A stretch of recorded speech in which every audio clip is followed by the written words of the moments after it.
Hey, I'm Decathlon Gamer. Welcome back to PCM22 Classics Puncher, episode 48.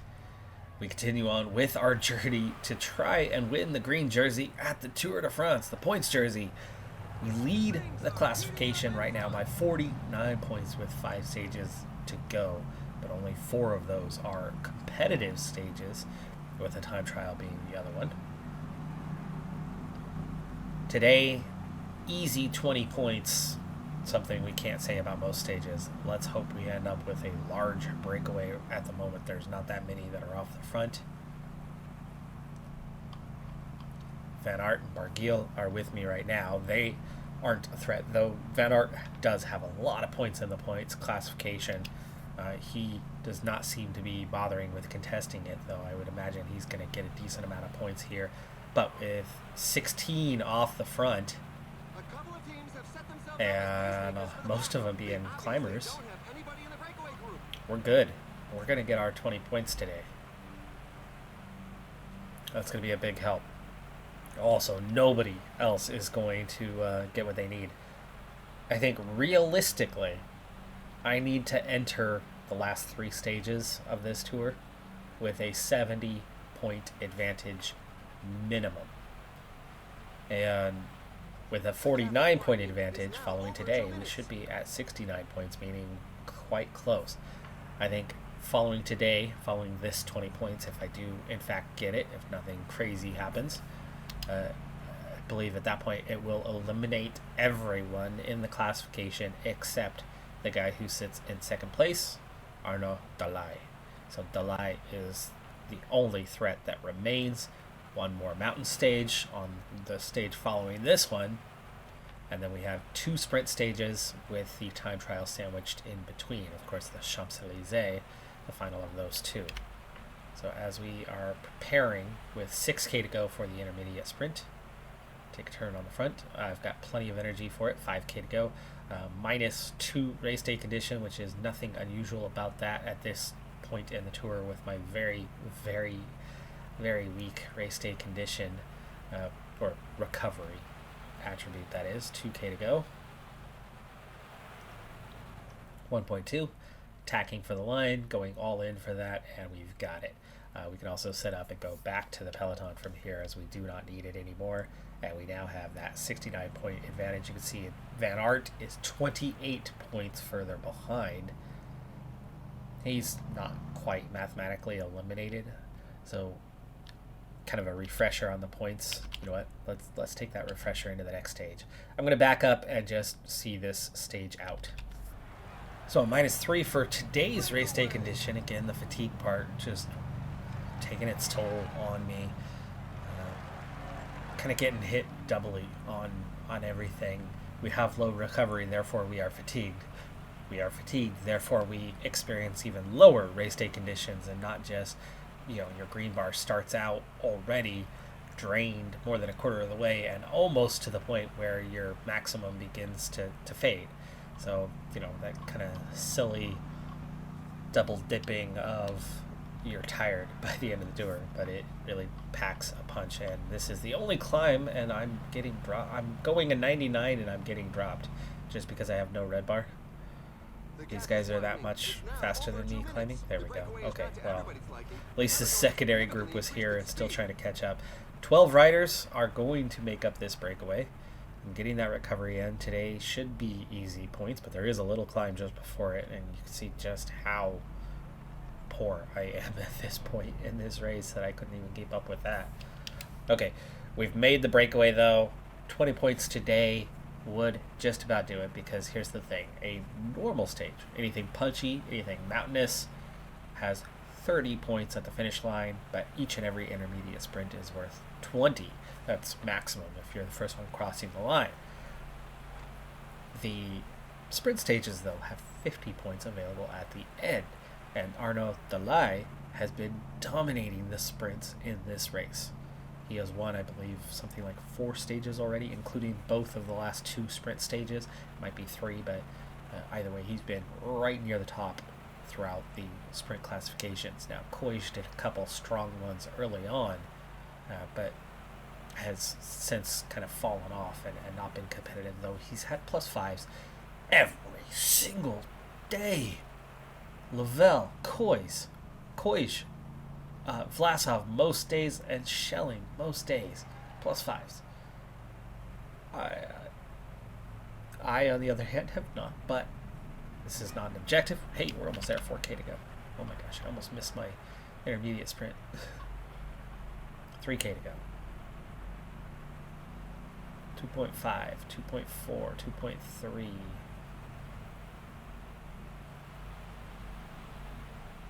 1.3 and sprint. This is the last one of these that we really needed to get to give us the legitimate shot of winning this thing, and we've gotten it.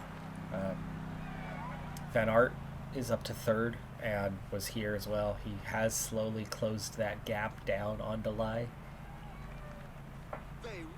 but he's not overtaken him. Delay is still that threat, and now this is going to put us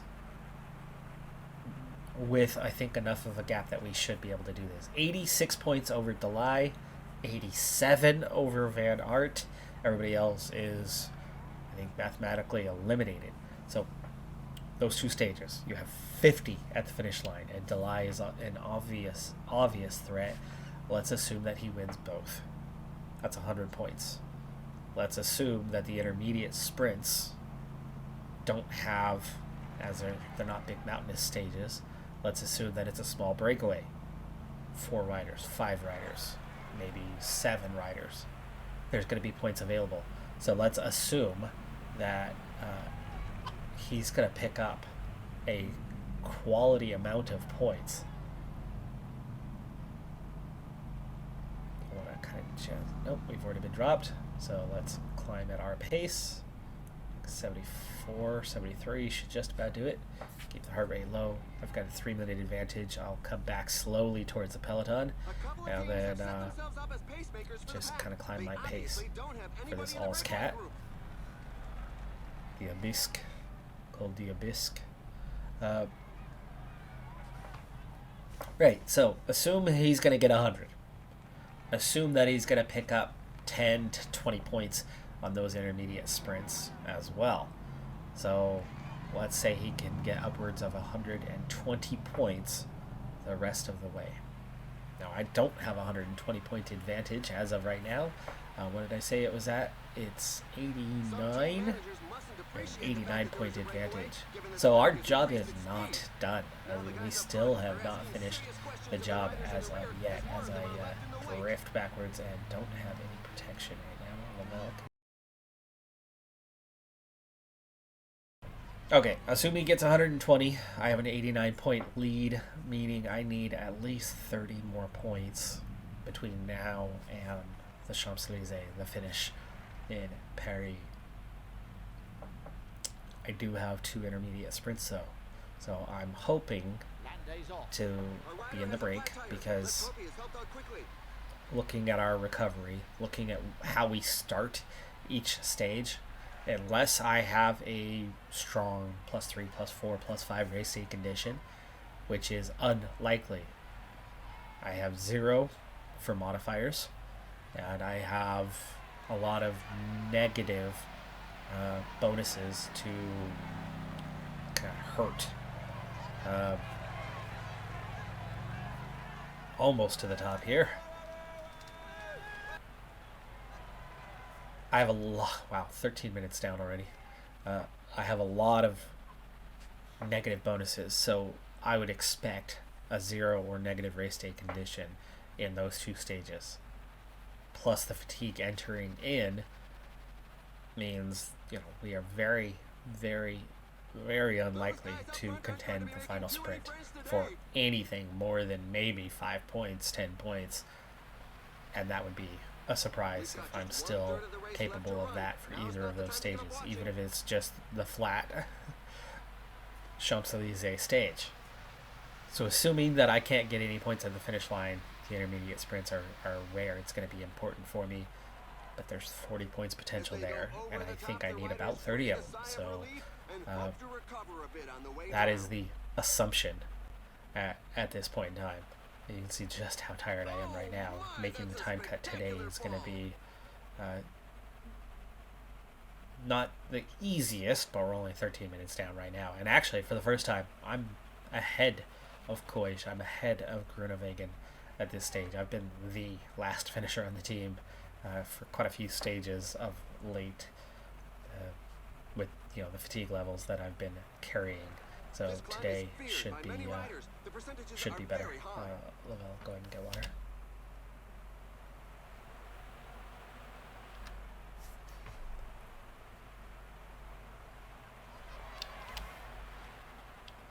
Cap's going to come out, but I think where we're at, I do think we'll be okay on time. I've worried about a couple stages, and we were comfortable. We had 20-30 minutes to spare on those previous stages, but still makes me nervous about the time cut, because that would obviously not only derail, I mean, that would just eliminate us completely. So one more climb to go.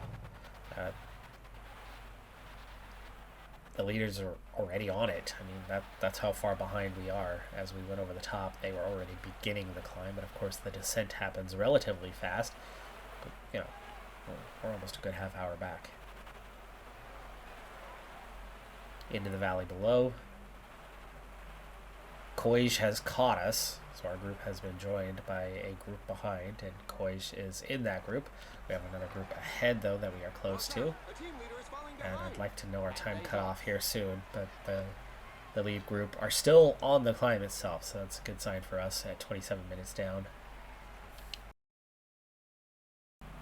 And we have 10k to go as Pogacar takes the stage. Landa is leading the KOM, so I'm sure he's going to hang on to that. Ayuso is leading the race overall, and it is an hour and 5-minute cutoff. Totally fine. We'll be about 40 minutes down. We'll have a good 20-25 minutes to spare. Grunewagen should make it okay, though I think he'll end up being about 50 minutes down. Uh-oh. Ooh. Lavelle, you're staying with me, right? Okay, we're going to lose more time than I thought. We have been dropped by this group. I am out of energy. Just climbing at what pace we can manage. And we are going back quickly now, 38 minutes, but down to 2k, so it's okay.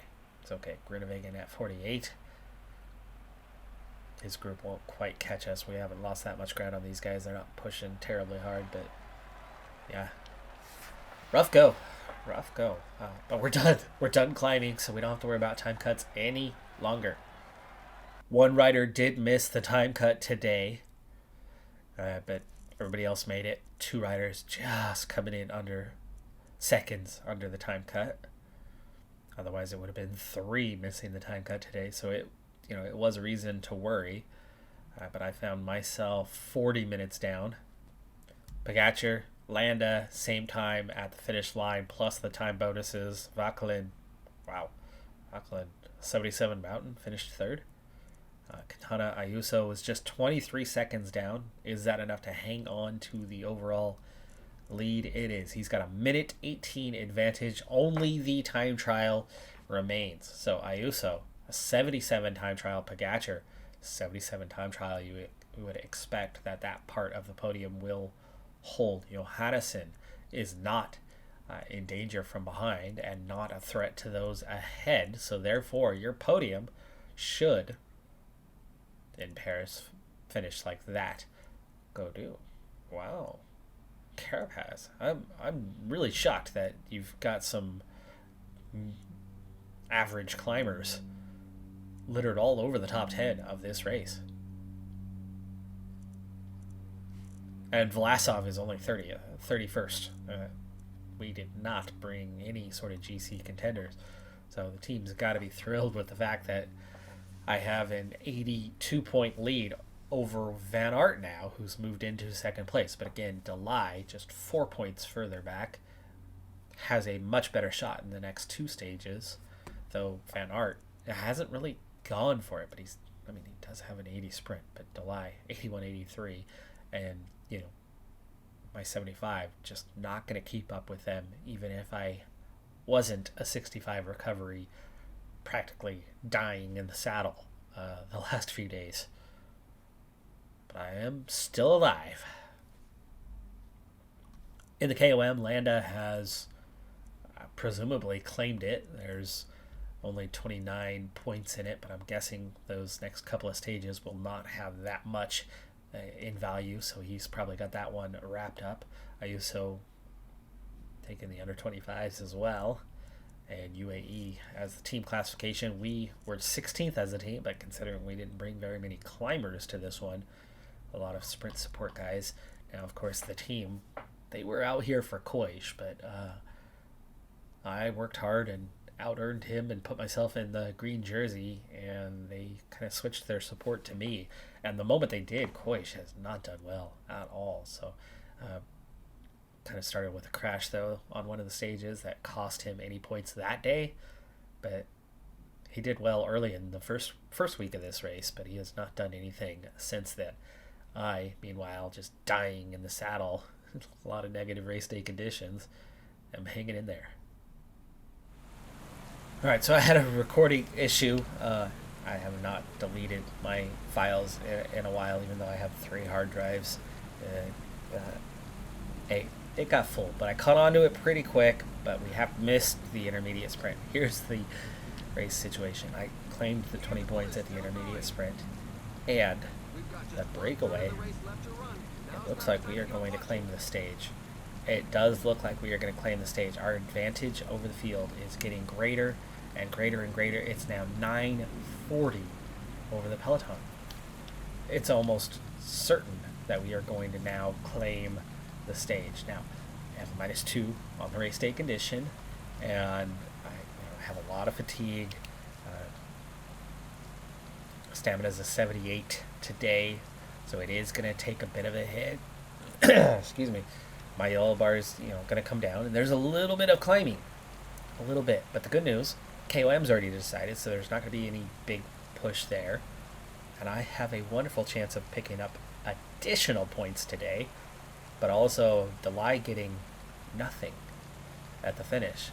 So I have a feeling that this is going to do it for the points jersey. It's going to be mine. Next stage is the time trial, and the final stage of the Champs-Élysées will be a celebration and not a necessity of hard-earned points. So today has gone in a very, very surprising direction. But yeah, Schelling contributing at the front, having teammate support has been wonderful. It's an 11-minute advantage. It's now a foregone conclusion, even if I can't contend the sprint today, which is entirely possible. I'm going to have a short life for my sprint. So even though I am one of the favorites of this group, Asgreen is quite quick. Schelling's fairly quick. Van Barle is certainly quick. Cosnefroy. There's a lot of classics type riders here. Craig Anderson. Plenty of guys capable of winning this stage. So no, it's not a given that I'm going to suddenly win this thing. But the peloton at 9 minutes down with 7K to go, they are not. That much is certain. 6K to go. Let's follow Schelling. We'll start following him now. That'll move us up the order a little bit for that final run-in. 5.8 to go. I've got him to lead me out, which is a big bonus. 5K, so Gel. Schelling. Start to lead me out. 4K to go. Again, I have a very short red bar here, so he's going to have to go very late, or I'm going to have to go very late. We can do this. 2K to go. 1.5K to go. He's going to sprint, leading me out till late. And here we go for the finish. Like I said, I just don't have the red bar to properly compete today. But that looks like 5th place. 6th. Asgreen must have been number 207. I had him by a quarter of a wheel, but okay, fine. Bike throw does that to me all the time in this game. You clearly look ahead, and then you're not. But 6th place is still worth additional points. And, hello, Arnaud Delay. No points for him. He did not get his 50 points today. So we've done it. We have done it. We are winning the green jersey. 2 stages to go. Let's move into the next and let's enjoy the last 2 stages. 40K time trial. We're going to take it pretty quick as I'm obviously not going to be competitive with my time at all. And at 74, it looks like it's actually draining me a little bit on the quick side, but there is a gradual downhill for a lot of this. And so hopefully that 74 will save up a little bit because there are 2 short climbs at the finish line that we're going to need some extra energy for. We're going to lose a lot of time today, but we'll easily get within the time cut. Now, there's actually one very, very important detail that I had forgotten about that makes me so grateful for what just happened on stage 19. I was worried about Arnaud Delay because of his sprint capability and not worried about Wout van Aert, even though Van Aert had overtaken him by 4 points in the sprint classification. And that very, very important detail that I forgot, that I was neglecting, is that there are points available today. The points available are 20. It's not much. It is not much. But 20 points is 20 points. I mean, hello, intermediate sprint champion. That's, Mr. 20 points at a time guy. Guess who's the favorite to win the stage comfortably? Well, Van Aert. You throw in those 20 points, and you figure the Champs-Élysées is one he's going to be interested in. If he managed to win that stage, he's picking up 70 points on those last 2. So, my oh my, am I glad that that last stage ended up being a breakaway victory. And that we managed to get, 6th and some additional points and have locked this jersey up. Because had that not happened, had it played out as expected, had Delay won the stage and say Van Aert had finished 2nd or 3rd and had picked up some intermediate sprint points, and we had lost about 30 points on the lead as opposed to extending it by near 40. 1 climb to go here now. 1K. Yeah, that could have gone very differently. That really could have gone differently. Ooh, not a bad time. Not a bad time at all. 3:30 down. Considering, how many riders have crossed the line so far, which is about 50 of them. And by the way, my position is about, 1/15. 3 hours, 15 minutes down. I moved up a good 15 spots in the standings after the breakaway win, and the time gap that we had at the end of that one pulled back, a good almost 10 minutes on the field there. I actually had a positive race day condition today. No wonder I put in a decent time. I had a positive race day condition. See, the pressure's off, and I'm feeling good here on the last 2 stages. Well, Van Aert has won the stage by 14 seconds, so he does pick up the 20 points. Ayuso still leads Pogacar by 1:12. Johannesson, no change. That was expected. Gaudu stays 4th. Carapaz 5th. Vauquelin, Bardet, Haig, Monacchio, and Lopez are your top 10. And should finish that way. Landa does win the KOM. And I have a 96-point advantage over Van Aert. And that was that key, right? He picked up those 20 points. But 70 points is all that could be scored in the last 2. So I do not need to go in the intermediate break, for the intermediate sprint in the break. I can just aim on trying to finish the Champs-Élysées as high as possible with the expected race day condition. I don't even think we'll crack the top 10 necessarily, or we just crack the top 10, but we'll see what we can do at the Champs-Élysées. Final stage of this year's Tour de France, and we are not taking off in the sprint. I have a +2 race day condition, and we get to stay in the peloton, so we'll see what we can do. I do not get the team support today, though, as they are looking for the stage, and Koij has that. They probably realize that I've got the points jersey wrapped up, so I'm going to be on my own without protection. Good thing I've got the +2. Let's get a position near the front, not the back. I don't know why it decided to settle me way back there on its own.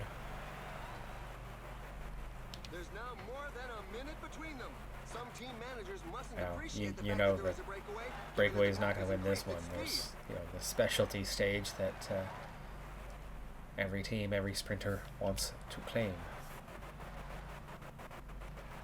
What was my team assignment? Do I even have one? Points of classification? Okay. I'm surprised they don't call this a 1-star cobbled. Or a 2-star cobbled. That would help my chances a bit. Realistically, it's probably a 1-star. But, how much effort goes into staying in the gutters here. I'd be curious if they could figure out how to incorporate that into the game. By the way, I've spoken about this before, but maybe not on here anytime recently. The Tour de France game, if you've never tried it, it's not a port of this game built for console. It is a wholly different game with half of the team overlapping, or more than half of the team, probably like 2/3 of the team overlapping between Pro Cycling Manager and the Tour de France title. It's this mode. It's Pro Cyclist mode. It's it's first person, where you are controlling a rider. But the difference is you are controlling a rider, and the premise is wonderful. And it's a game that they've put so much more time and money into than this one in recent years. But the PC version of it, because it's built for console, the PC version of it is a port. And it's broken. It is so broken, the PC version. So it's practically unplayable. But the concept, 7K to go, and I need to get forward. Follow Caleb Ewan. Yeah, it is so broken, unfortunately. But when it does work, or at least the parts of it that do work, it is quite obvious that it is, a wonderful game. I'm not following Caleb Ewan very well here. Can we follow Koij?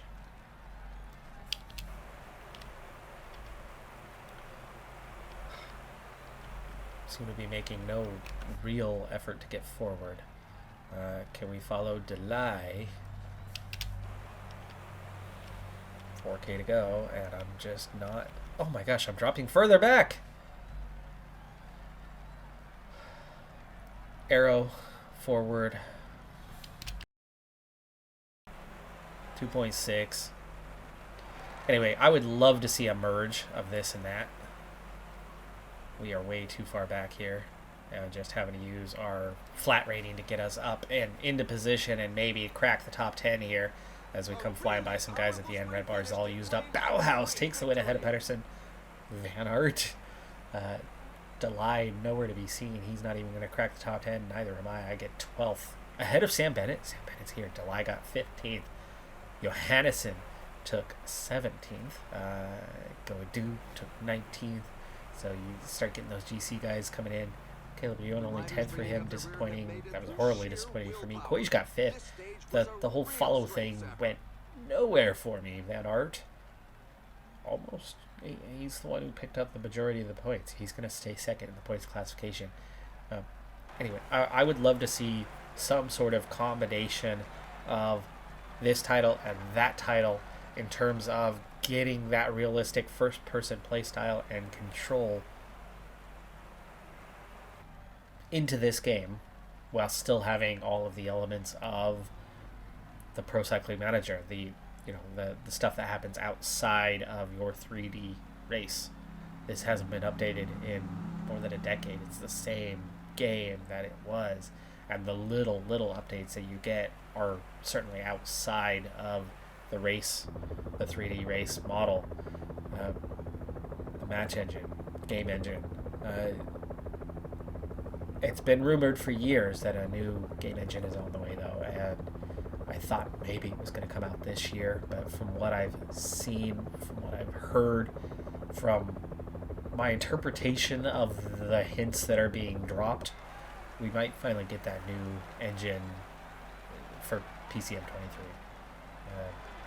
or it's just never coming, and they're literally just using this as a cash cow, which they practically have for about a decade now to try to get other titles going. They put much more time and effort, more staff committed to those, and they keep bare bones skeleton crew for this one. It'd be nice to see it actually get the investment that it needs and deserves based on the income that it generates. It needs to. It's desperate. I think, to be honest with you, I think this is a critical year or two for Pro Cycling Manager. We've seen a lot of titles sit over the last decade. FIFA, Football Manager, Pro Cycling Manager, a lot of titles that got big and hit something new in the early 2010s or late part of the 2000s. That little stretch, we saw this sports management mecca of probably 4 or 5 titles out of the park baseball, right? Get big, start selling a lot of copies on a yearly basis, and saw them all make a giant leap forward in terms of presentation style, in terms of gameplay content. And then you've seen them really stall out, and you've seen your FIFA and your 2K sports titles that kind of follow that same pattern. They made this huge leap forward, and then they started to stall out. And a few of these titles are really starting to struggle. 2K Sports dropped entirely, right? Pro Evolution Soccer has almost disappeared entirely because they stopped innovating. They stopped growing. They just started collecting their cash on a yearly basis. Pro Cycling Manager, Cyanide Studios, they're not alone in this. But I think it's not going anywhere. It's not going to go away. But I do think that there is going to be a point where the audience is going to say that's enough. Enough is enough. And they're going to stop purchasing on a regular basis if the game company does not innovate. And where there's been minor innovations, was it 2015 or 2016 when Pro Cyclist mode came out? That's the last innovation this game's had. For 6 or 7 years now, it's been minor, very minor game enhancements, new features for years. Football Manager is, on the verge of their bigger one by adding 50% to their database and having women's football entering, but that only hits home for so much of that audience as well. But that's still something, and they still invest a lot more. They have a big staff. Now they are bringing in a lot more money than Cyanide is bringing in with Pro Cycling Manager. However, it's been quite clear that for years, Cyanide Studios as a company, their biggest moneymaker is Pro Cycling Manager. But where does their money go? Tour de France.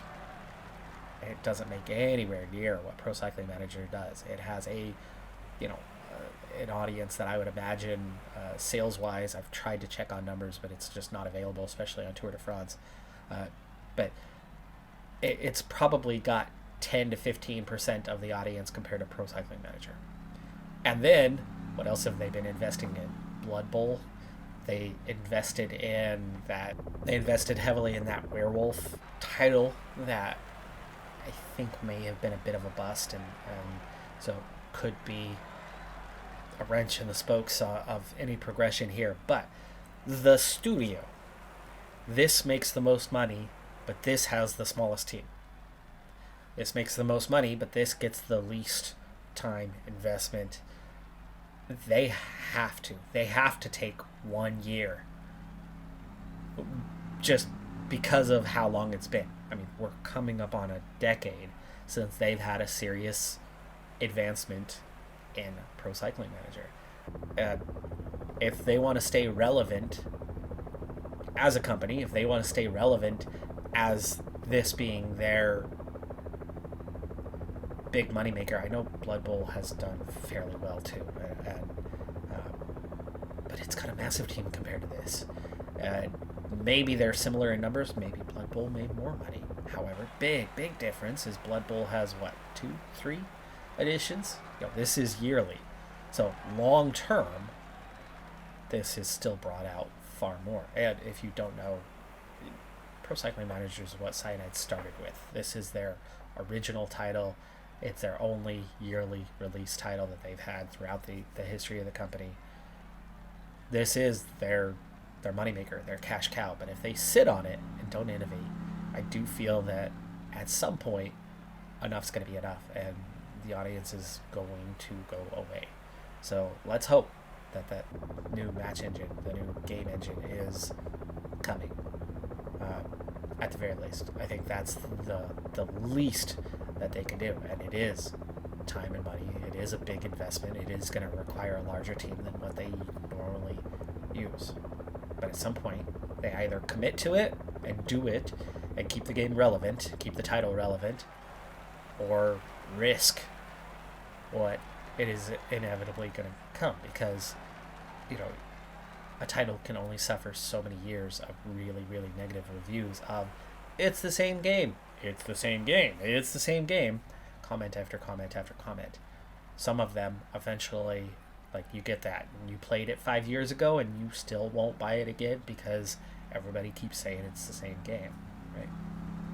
So anyway, gosh, I'm supposed to be celebrating a green jersey, and instead I'm critiquing the game, and did so in a rather long-winded manner. Sorry about that. But I'm Decathlon Gamer. Apparently this is the outlet for that. I'm sure you probably agree. Most of you agree with me, though, in the comments on this one. Let me know what you think. And if you don't mind, click that like button, at least in celebration of the green jersey. Comment your thoughts regarding where we're at with innovation. Am I right? Am I wrong? Have they innovated enough? Do you think the new game engine is on its way? Do you think they should incorporate more of what they do in Tour de France here? I think they should collapse Tour de France into Pro Cycling Manager, make it available on console, combine the two concepts by bringing that match engine more or less into this one, more dynamic control of what happens in the race, have all the elements that make this game so much better than that game in terms of season after season after season, and that control of what happens and controlling your team, and even with the Pro Cyclist mode, it's very much like what you have with the Tour de France title. And combine the teams, that's giving you enough to build the engine and make it happen. That's my thought. I'm Decathlon Gamer. Like, comment, subscribe. See you next time. Have a good one. Be safe out there. Bye for now.